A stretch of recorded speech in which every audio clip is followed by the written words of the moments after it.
ಪ್ರದಿ, ಶಿಲ್ಪ ನೋಡೋಕ್ಕೂ ಚೆನ್ನಾಗಿದ್ದಾಳೆ, ಅದರಲ್ಲೂ college topper. ಅವಳನ್ನು ತುಂಬ ಜನ ಇಷ್ಟ. ಹಾಗಲ್ಲ ಪ್ರದಿ, ನಾವು ಮಾಡ್ತಿರೋದು ಅಂತ ದೊಡ್ಡ ಕೆಲಸ ಅಲ್ಲ. ಅದರಲ್ಲೂ ನಿನಗೆ ಮಾತು ಬರಲ್ಲ. ಅವಳಿಂದ ದೂರ ಇರೋದೇ ವಾಸಿ. ಯಾಕಂದರೆ ಅವಳೆಲ್ಲಿ ನೀನು ಯೂಸ್ ಮಾಡ್ಕೋತಾಳ ಅನ್ನೋದೇ ನನ್ನ ಕನ್ಸರ್ನ್.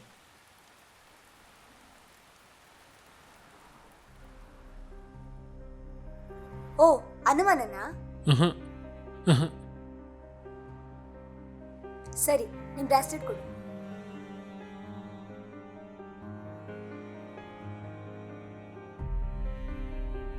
ಇವತ್ತೇ ನಮ್ಮ ಅಣ್ಣನ ಹತ್ರ ಕೊಟ್ಟ ಸಂಜೆ 7 ಗಂಟೆಗೆ ನಾನೇ ಕಾಲ್ ಮಾಡ್ತೀನಿ. ಅಲ್ಲಿವರೆಗೂ ನೀವು ಯಾರು ನನ್ನ ನಂಬೇಡಿ, ಓಕೆನಾ? ಪ್ರದಿ, ಬೇಡ.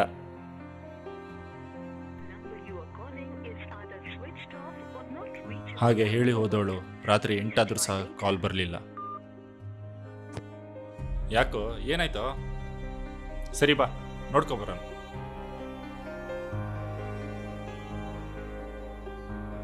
ಮೊದಲು ಹತ್ತು ನೀನು.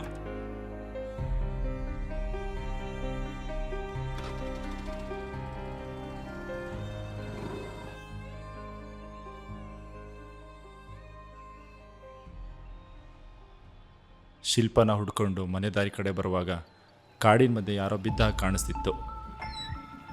ಏನಾಯ್ತೋ? ಏನಾಯ್ತು? ಹತ್ರ ಬಂದು ನೋಡಿದರೆ ಶಿಲ್ಪನ ತಲೆ ತುಂಬ ರಕ್ತ.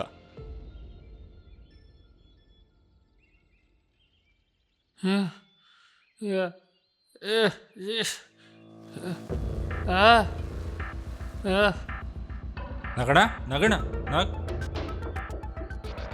ನಗಣ, ನಿಮ್ಮ ಉಸಿರು ನಿಂತಿತ್ತು.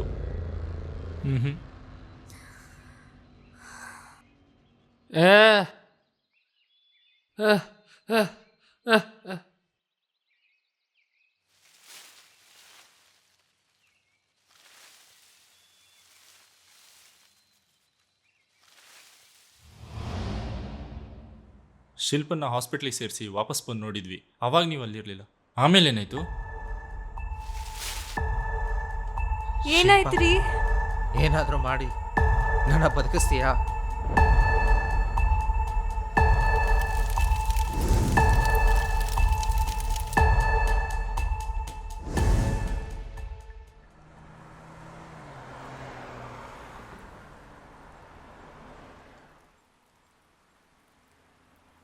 ಶಿಲ್ಪ ಎಲ್ಲಿ? ಅವತ್ತಿನ ದಿನ ಏನೆಲ್ಲ ಆಯಿತು ಅಂತ ತಿಳ್ಕೊಳ್ಳೋಕ್ಕೆ ತುಂಬ ಪ್ರಯತ್ನ ಪಟ್ವಿ, ಆದರೆ ಏನೂ ಸುಳಿವು ಸಿಗಲಿಲ್ಲ. ಶಿಲ್ಪನ ತಲೆಗೆ ಏಟ್ ಬಿದ್ದು ಅವಳು ಮೂರ್ಛೆ ಹೋಗಿ ಇವತ್ತಿಗೆ 3 ವರ್ಷ ಆಯಿತು. ಈ ದೇಹದಲ್ಲಿ ನನ್ನ ಜೀವ ಇರೋದು ಬರೀ 21 ದಿನಗಳು ಮಾತ್ರ. ಅಷ್ಟರಲ್ಲಿ ಶಿಲ್ಪಾಗೆ ಯಾರು ಈ ಥರ ಮಾಡಿದ್ರು ಅಂತ ಕಂಡುಹಿಡಿತೀನಿ. ಹಾಗೆ ಈ 21 ದಿನಗಳು ಶಿಲ್ಪ ನಮ್ಮ ಮನೇಲೇ ಇರಲಿ. ಆಮೇಲೆ ನಾನು ಯಾವತ್ತೂ ಅವಳನ್ನು ನೋಡೋಕ್ಕಾಗಲ್ಲ.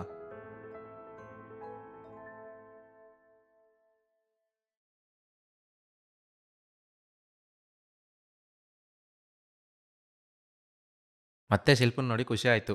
ಅವಳ ಜೊತೆ ಯಾವಾಗಲೂ ಇರು. ಇವತ್ತಿನ ನನ್ನ ಕೊನೆಯ ದಿವಸ. ಸೂರ್ಯಂಕಿನ ಜಾರ್ತಿದ್ದಾಗೆ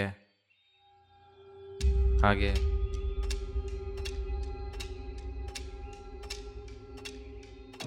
ಬಾಸ್, ಏನು ಸತ್ರು ಬದುಕಲ್ಲ ಬಾಸ್. ಕಿರಣ್ ಕಿರಣ್ ನಾನು ಇಷ್ಟಪಡೋಕ್ಕೆ ಏನು ಪ್ರಾಬ್ಲಮ್ಮು? ನಿಮ್ಮ ಅಣ್ಣನ ಶಿಲ್ಪ.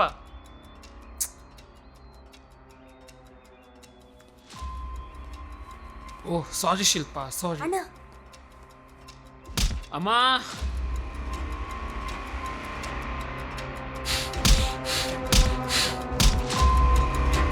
ಇವಳೇ ಇವ್ರ ಅಣ್ಣನ ಕಡ್ದು ಹೊಡಿಸಿ ನಾಟಕ ಮಾಡ್ತಿದ್ದಾಳೆ. ಇಬ್ರನ್ನು ಸುಮ್ಮನೆ ಬಿಡಲ್ಲ.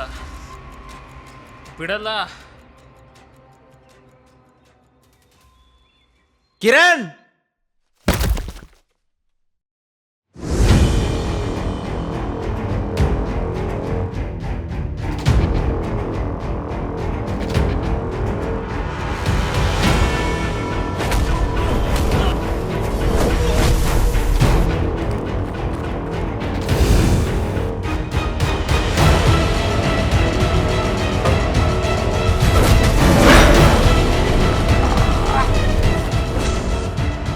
ತಂಗಿ ಏನು ತಪ್ಪು ಮಾಡೋದು ಅಂತ ಹಿಂಗೆ ಮಾಡಿದ್ರಿ? ತಂಗಿನ ಸಾಯಿಸಿ ನಾನು ಮತ್ತೆ ಹೇಯ್ ಸುಳ್ಳು ಹೇಳ್ಬೇಡ, ಅವನ ಬಗ್ಗೆ ನಂಗೆ ಚೆನ್ನಾಗಿ ಗೊತ್ತು.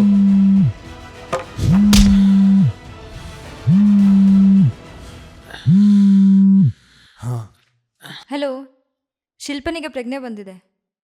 ಗೌತಮ್ ಹೆಸರು ಹೇಳ್ಕೊಂಡು ಹೆದರ್ತಿದ್ದಾಳೆ.